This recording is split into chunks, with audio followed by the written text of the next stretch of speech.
Afternoon, everybody. Big welcome to you all. Welcome to the next edition of Bnei Akiva Past and Present. I am Rafi. I'm Daniella. Okay, and we have two fantastic guests all the way from Eretz Yisrael. Without any further ado, I'll enable Daniella to ask the first question. Thank you, Rafi. So just for any of our young Chaverim who don't know who you are, if you could both kindly introduce yourselves and just tell us like a bit about what you do and where you're from, where you grew up, and your involvement in Bnei Akiva growing up and after growing up. Go on, you start. You're before me. Okay, so my name is Jeremy Kurnedz. I was born in the year 1964. It's a long time ago in Manchester. Grew up in Whitefield, Manchester. I was Madrich, Rosh Sviva, Rosh Machane. I was Maskir at Bnei Akiva UK in 1987-88. Made Aliyah straight afterwards in 1988. Presently live in Alonshvut in Gush Etzion, and I work with Rav Milston in Midreshet Harova. And I'm also very involved in World Bnei Akiva, World Mizrahi. That's about it. Okay, I'm David Milston. I was born in 1966. Just a few weeks before that famous victory and last victory of the English football team, and I was involved in Bnei Akiva more as a boger than as a chanich. I went to Edgware Bnei Akiva. I was Rosh Shiva in Edgware Bnei Akiva. I was first a Madrich in Edgware Bnei Akiva and authored the song "We Believe in the Torah," which is my claim to fame. And I was then on what was called the London Vard, which Jeremy was also on the year before me. And then I was Maskir the year after Jeremy. I was 1988-89.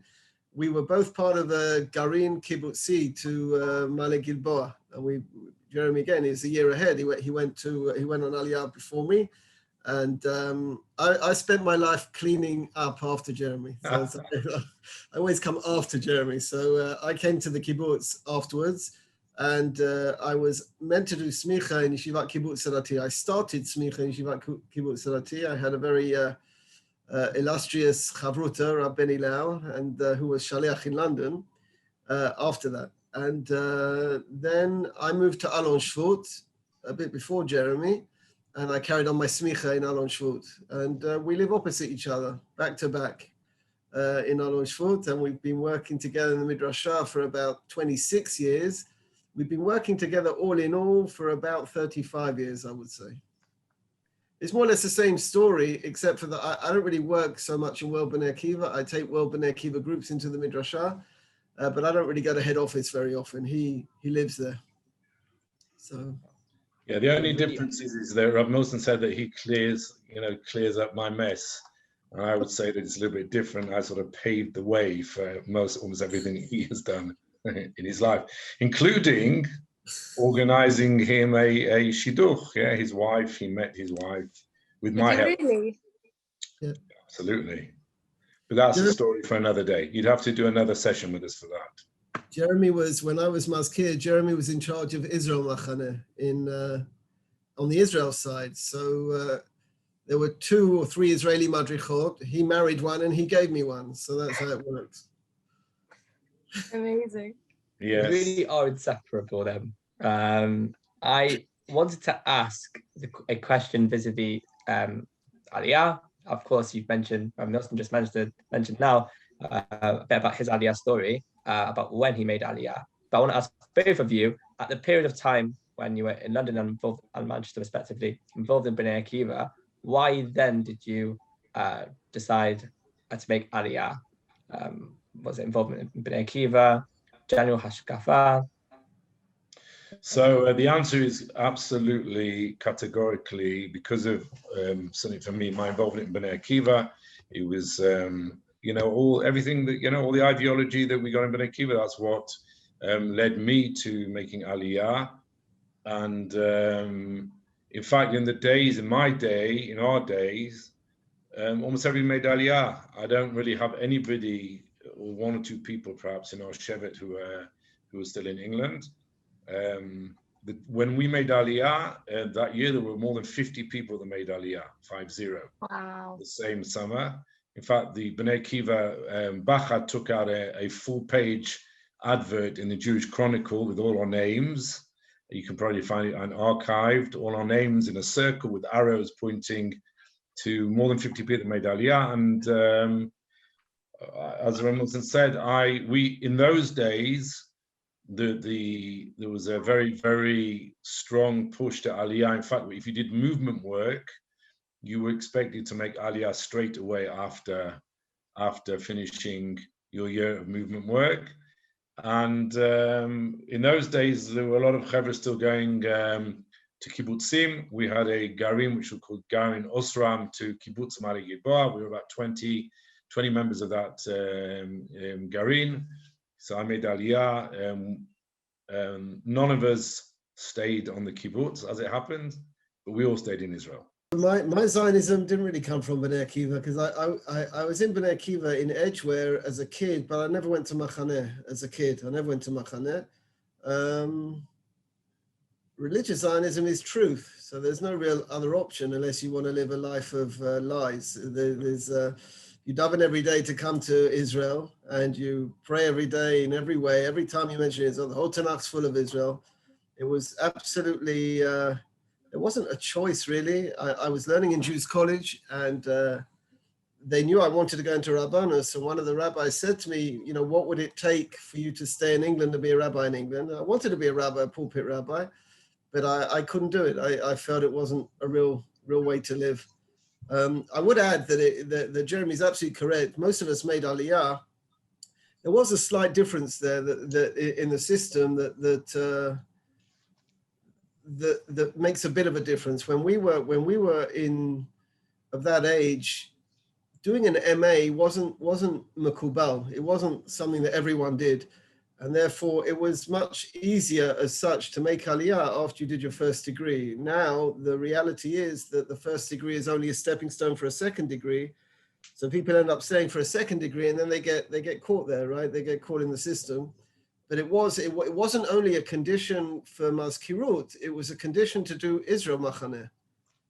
I remember Jeremy even stopping someone doing Israel Machaneh because they would not commit to making Aliyah. I think they did it in the end, and they didn't make Aliyah, but there was a condition at the time. It was a privilege to be a movement worker. It was so, you know, and only the real believers wanted to do it. I don't know what it's like now, but all of us, all of my year made Aliyah, all of Jeremy's year made Aliyah, all of the movement workers, and all of the year before Jeremy, I think, Thompson's year, they also made Aliyah, all of them. All of them made Aliyah. And the year after me, I think, that's Nikki Berger, I think they also all made Aliyah. It was like a very clear direction. England was a different place as well. I mean, now you have your problems with Middle Easterns, but there wasn't that much kosher. It really was galut, England. You really felt it was galut. It wasn't, you know, you didn't feel that it was a place that, I didn't feel it was a place I wanted to make a future in. It's changed now, I suppose. There were 2 or 3 kosher restaurants then. Now there are tens, I suppose, of kosher restaurants. And so a good reason to go back to England, the kosher restaurants. They closed Blooms. They closed Blooms. I know. Actually, well, it's not the question you asked, but one of the things that Milston mentioned about movement work. So I still, I know Milston, we sometimes when we're chatting together, we go back, even it's a long time ago, to our years in Bnei Akiva in England, and they were great years. They were amazing years. And we still probably both would say that our best year was when we were movement workers. Okay, that year of being a movement worker in Bnei Akiva was an incredible year. To this day, it has a very special place in my heart. You could do anything. That was what was so great about it. You could do anything. I remember I did this national weekend down south. At the time, it was very big, 800 kids or whatever, and parents. We took Rabbi Bernstein, Zichron Bracha, came as well. And after we did that, which was a massive project, I just felt that I could really do anything. So came Yom Ha'atzmaut, I hired a double-decker bus. I had a London transport driver. I covered it with Israeli flags, filled it with falafel and hummus, and drove around Stamford Hill and Golders Green playing Israeli music. And it was just fantastic. It was phenomenal. You could just do whatever you wanted, right? I did a trip to Poland that year with, it was a first opportunity as a young man, you know, really you had an idea and you had that dynamism of youth and you just did it. It was very fulfilling. And I think also we saved a lot of Jewish lives. You know, we had sniffim in Newcastle, in Sunderland, in Glasgow, in Cardiff. And we were really the only Jewish education these people were getting. And I think a lot of these people are religious today because of Bnei Akiva. And a lot of them live in Israel today because of Bnei Akiva. It was real education. It was just thoroughly enjoyable. I wouldn't like to say it's the best year of my life, because to have the best year of your life at 23 is not much good for the future, right? But it was the beginning. It was the first year where I was able to realize dreams, and it was just phenomenal and really enjoyable, really enjoyable. Those sound like really amazing experiences, and I'm sure we could like speak for hours just about like all the stories that you have from Bnei Akiva. But how did you use that as a stepping stone to then start and build up Midreshet Harova? And then if you could tell us how it got integrated with Torani. Okay, I'll have to start this one. Well, it actually happened automatically, because Midreshet Harova was originally a place called the Ma'on. And originally it was actually a hostel that belonged to World Bnei Akiva, where the alumni of Bnei Akiva used to live when they made Aliyah, boys and girls. It was a youth hostel for Bnei Akiva Bogrim. And at some stage, Bnei Akiva was having a bit of a problem with the yeshiva and SEM programs for its part-time Hachshara learning program. And they started a teaching program in Bnei Akiva in this building, in the Ma'on, which then started taking in the year programs, MTA and Torani. I was teaching there almost from the beginning while I was learning smicha, and when I was sitting my final exam, the Mazkal at the time, Yitzhak Stiglitz, Zichro Livracha, he called me in and asked me to take over when I got my smicha. And I was delighted. It was an incredible opportunity at the age of 29 to run an institution, right? Most people. From Milston, you're only 25. Yeah, it was 4 years later. You have to tell people. He lives above time. At that stage, I came in, and Jeremy was on Shlichut for Bnei Akiva in Russia. And I didn't really want to deal with finances, and I didn't really want to deal with finances with World Bnei Akiva either. So I suggested to Yitzhak Stiglitz that maybe Jeremy could be the financial, the financial manager. And he thought it was a good idea, and he approached Jeremy. And then in 1995, we started together. We started together as a Bnei Akiva program. But Bnei Akiva Olami, for some reason, thought we were losing money. We weren't really losing money. And so they were very happy to give us independence a few years later. So we still have the semel on the front door, and eventually we actually bought the building off them. But it originated as a Bnei Akiva institution. Torani was an idea that I think the two of us developed with the Mazkirim in England at the time. There had always been a lot of friction between the Hachshara program and the Chaverim who went to Yeshiva and SEM. The Chaverim who went to Yeshiva and SEM were kind of unofficially considered as not being so Zionist or whatever. They weren't doing the program. There was a lot of friction, very serious friction, and a huge rows at Vida about this. And eventually the idea came, we were alienating all the Yeshiva Chaverim. It was like a battle. So the idea came that there should be a parallel program Torani, and the first Torani, I think, came here. It came here, the first Torani. It changed a lot, because at the beginning when Torani came here, the people in England weren't taking us very seriously. They just thought it's David and Jeremy, so they thought they could do what they want. And if we didn't want to take students, we didn't really have a choice. So at some stage, we actually stopped working with Bnei Akiva England for a couple of years.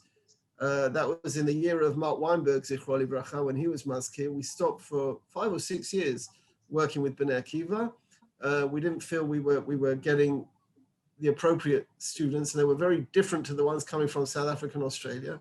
And then we started again with a a very good Torani, and we get wonderful girls. You know, this year, next year it's a smaller group, but last few years we've had tremendous girls coming to the Midreshet, very strong girls and very dedicated. And last year, after Corona had started and all the girls went home, the English girls came back. They came back in the summer.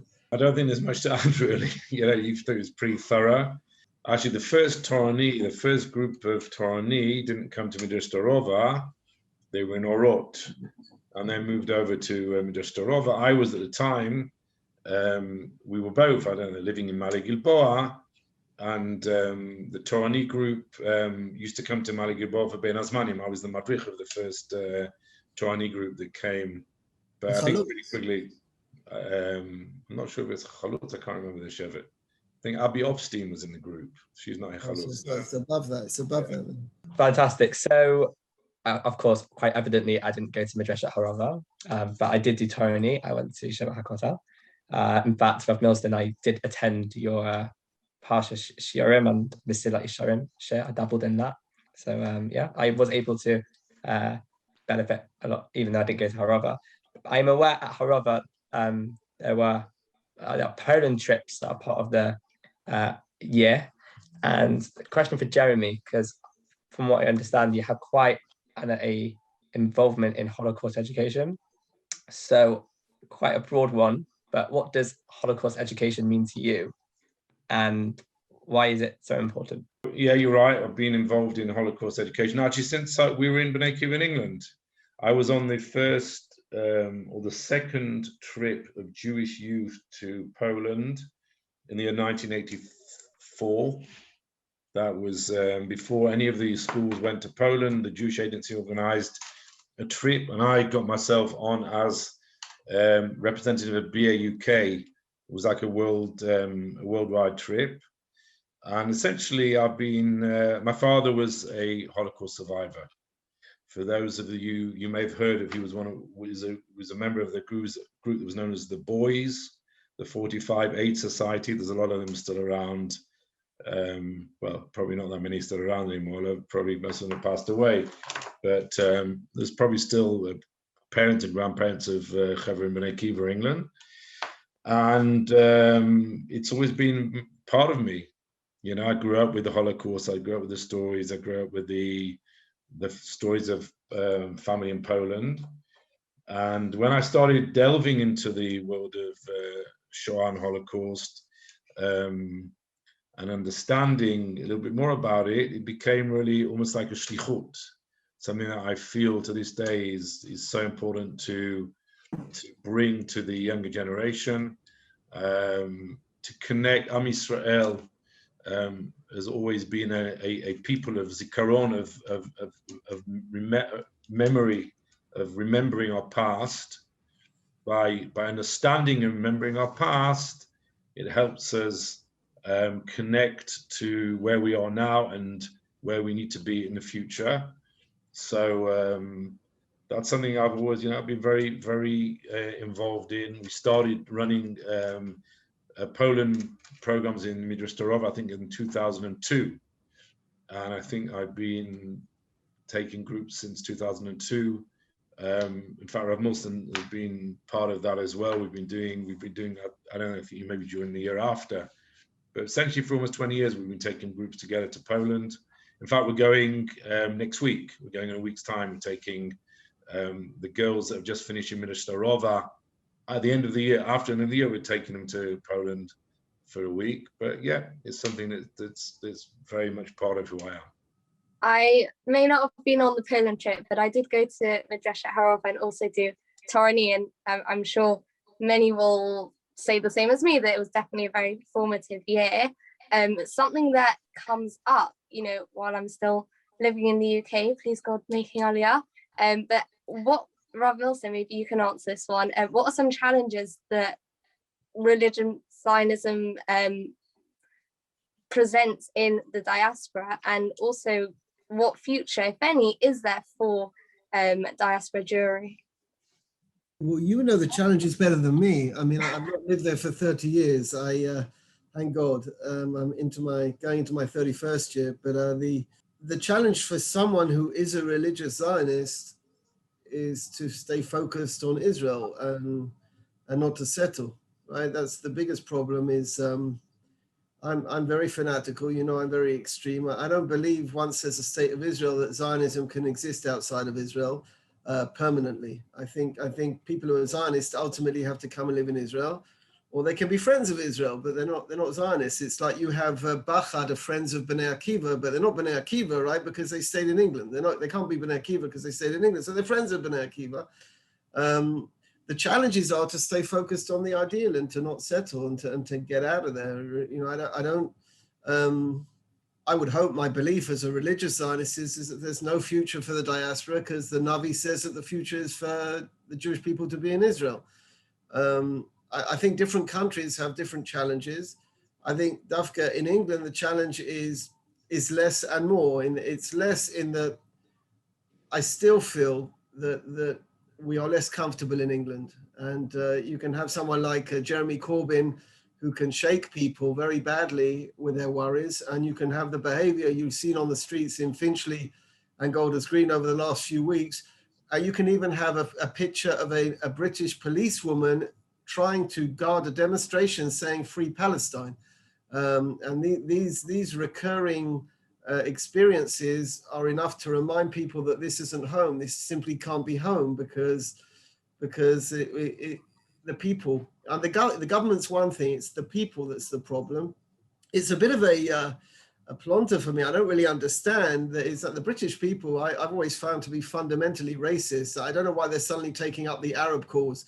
It's not like they like Arabs more than they like Jews. Maybe they just hate Jews more than they hate Arabs. But it was a feeling that I didn't belong there, and therefore it's very clear I couldn't be an Englishman. Even if I wanted to be, I couldn't be an Englishman. Some people have succeeded, and there's an ex-Mazkir who's a lord in the House of Lords, and he's succeeded, and he speaks beautifully, as he always did speak beautifully, and he represents the Jewish community beautifully. So people have, Rabbi Sachs also succeeded of presenting Judaism there. I think for us, the people over there, the focus has to be that Israel is home, and with an aim to get back to Israel. I was hoping that the inability to get to Israel over the last year and a half would maybe drive the point home to people, and people would feel that maybe enough is enough. My mother died about a year and a half ago. My sister has still not been to my mother's grave. I have a sister who lives in England. She hasn't been able to get to Israel. She's still waiting for a permit. So I think that's where the focus has to be. I do think, and this is a bit more complex, but just to throw it in there, it's something that's worth discussing over there is the reason I think that Bnei Akiva was so successful in England in our day, perhaps today as well, as opposed to Bnei Akiva in North America, was that modern Orthodoxy never really existed in England in the way that it does in North America. In North America, you have modern Orthodox communities that are seriously frum with serious Talmidei Chachamim. Modern Orthodoxy doesn't mean liberal left Orthodoxy, it means serious Orthodoxy. It didn't exist in my day in England, and Bnei Akiva really filled in that vacuum. We were providing this alternative because the Haredi community in London and in Manchester was very, very Haredi, very anti-Zionist, and there wasn't an alternative. The United Synagogue was the alternative, and we were fulfilling that alternative. Now, the problem when you fulfill that alternative is that then you become quite needed for the community. And then you have to be able to differentiate between how much you have to do for the community, and when you say, no, enough is enough, there's a larger community, which is Am Yisrael Be'eretz Yisrael. Because at least in my day, and I presume it's the same, that I thought the most, and again, this was my narrow view, but I thought the most dynamic leaders in the religious community, young leaders, were Bnei Akiva. United Synagogue were always trying to get our people over to them. And if these people leave, then the community, it's this dilemma you have. You leave the community to sink, to drown. And then your question is, so which community is the community you want to invest in? So I think there are three levels, right? You have the Yachid, and you have the community, and then you have the nation. So Eretz Yisrael is a nation, it's the people of Israel. And my commitment has to be to the people of Israel, though I do think that in the interim, I've served the community in the diaspora by educating a lot of their children. So I've been able to have the best of both worlds. But had I had to make the choice, I would have chosen to come to this, and everyone's got that choice.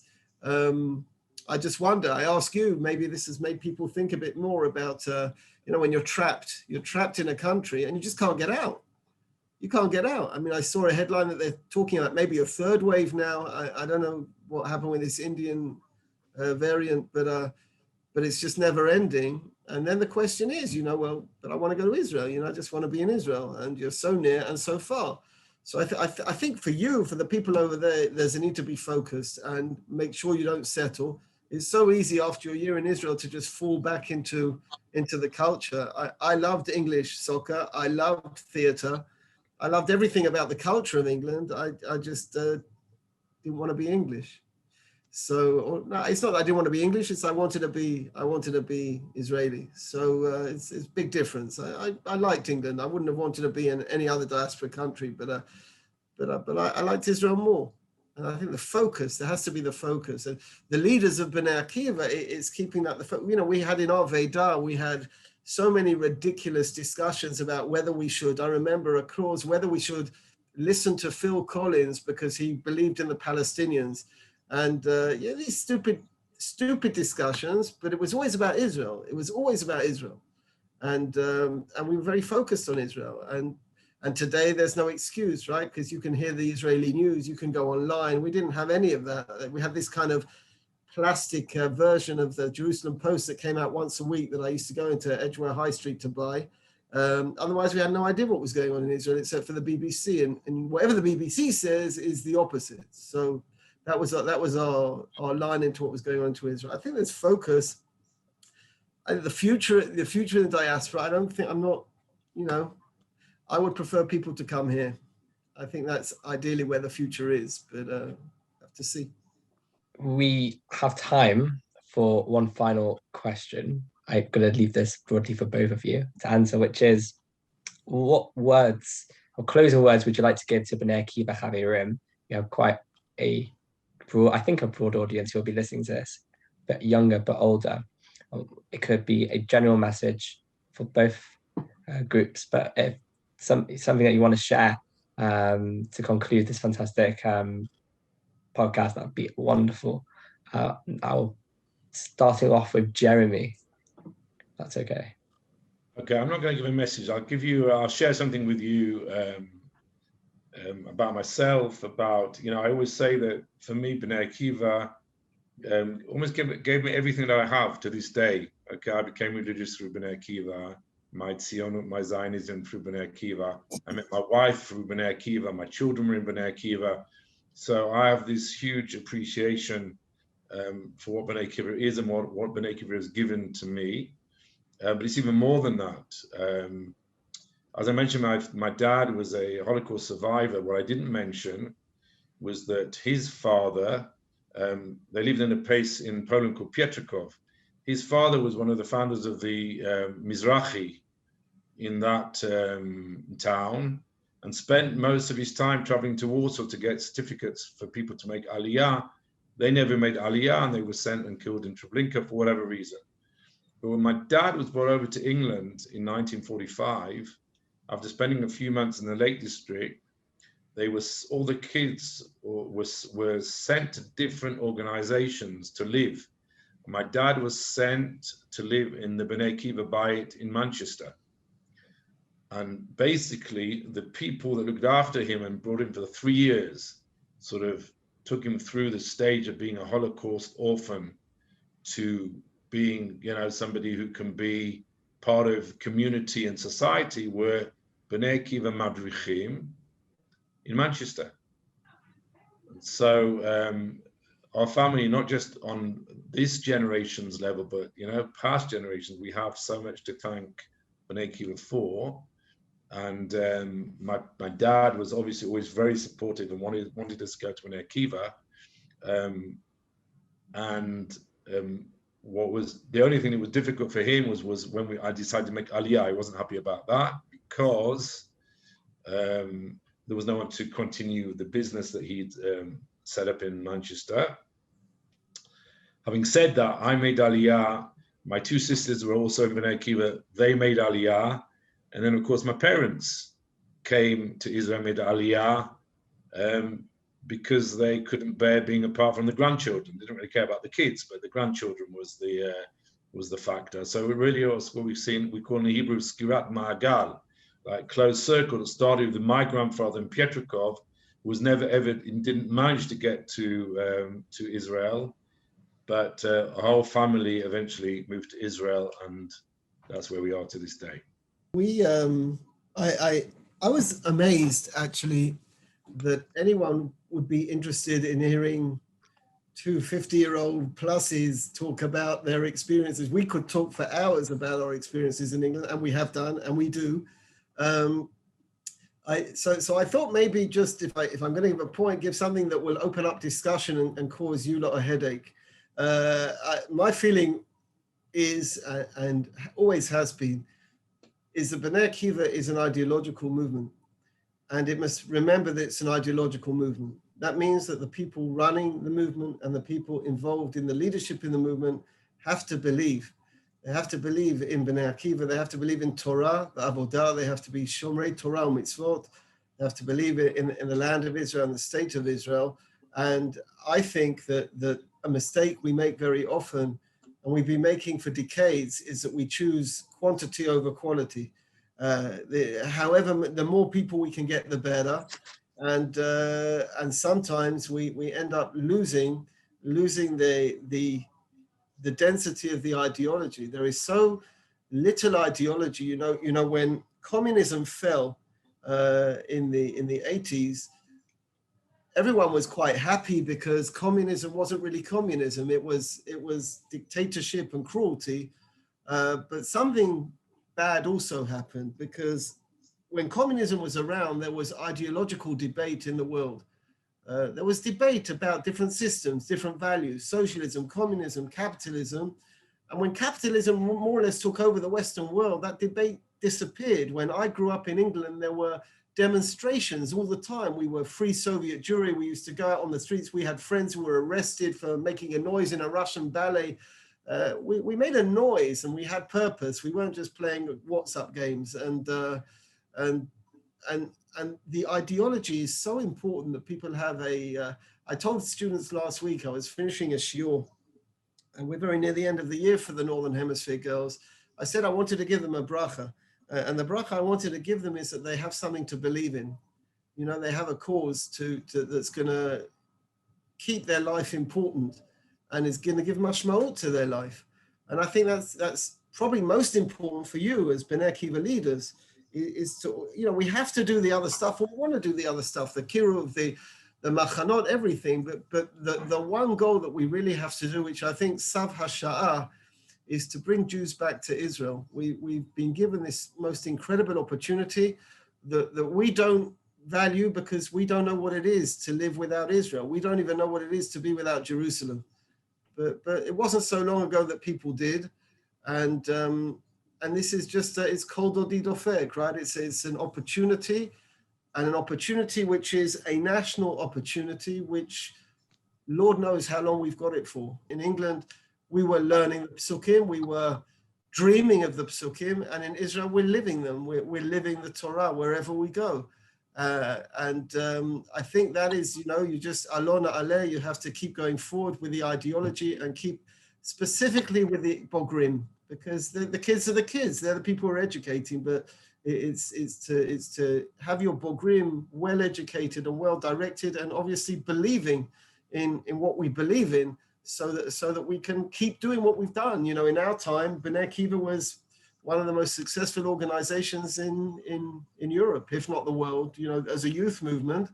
And I suppose it still is, because I don't know how the other Zionist movements can still exist, because they spend so much time criticizing Israel. I don't know what they tell their Chanichim afterwards. You should go and live in this country which is fascist and this and that and the other. I don't know what they say in Habonim and Epsid. I don't know what they say. But we're still there, and we're still giving our message over. And in these times, we should see.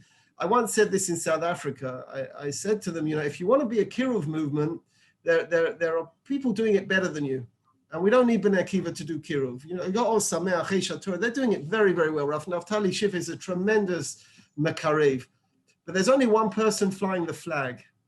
There's only one movement flying the flag. Eish Torah is not flying the flag. Or Sameach's not flying the flag. Reb Chuna's not flying the flag. The United Synagogue's not flying the flag. They'll fly it and they'll put it next to the British flag. But Bnei Akiva has always been flying the flag. And that is why Bnei Akiva exists. And every so often you have to stand back and think, well, this is why I exist. You know, we ask ourselves as a midrashah, there are lots of midrashot. So what is our reason for being? Why do we need to exist? And you have to be able to ask yourself, I need to exist because I've got this message to give. I've got an ideology to pass over. And I think that's what they have to do in Bnei Akiva. You know, I'm sure you're doing it, but that's the message I would give, is we exist for this message. And therefore we have to make sure that we're giving this message. And most importantly, we have to make sure that our leadership believes in the message, because if the educators don't believe in it, then the kids won't buy it, because they see right through it. They see it and they feel it. I've no doubts you're doing a tremendous job. I hope you're having as good a year as we had, and you will be. Jeremy still has the photographs. I didn't have any photographs, but I remember going to Belfast Bnei Akiva with Jeremy, and our boger there was a guy called Tony Danker, whose father was the public attorney against the IRA. And this boy used to live at home with bodyguards. He became an assistant to Rabbi Sachs for a while. I never saw him after that. But I remember going to Belfast, Dublin, saw incredible things and wonderful people. So please God, you should be successful. Thank you both so much for joining us for this episode. It was really, really interesting, and obviously leaving us with a lot of food for thought and reminding us of our values and ideology. And have a wonderful day.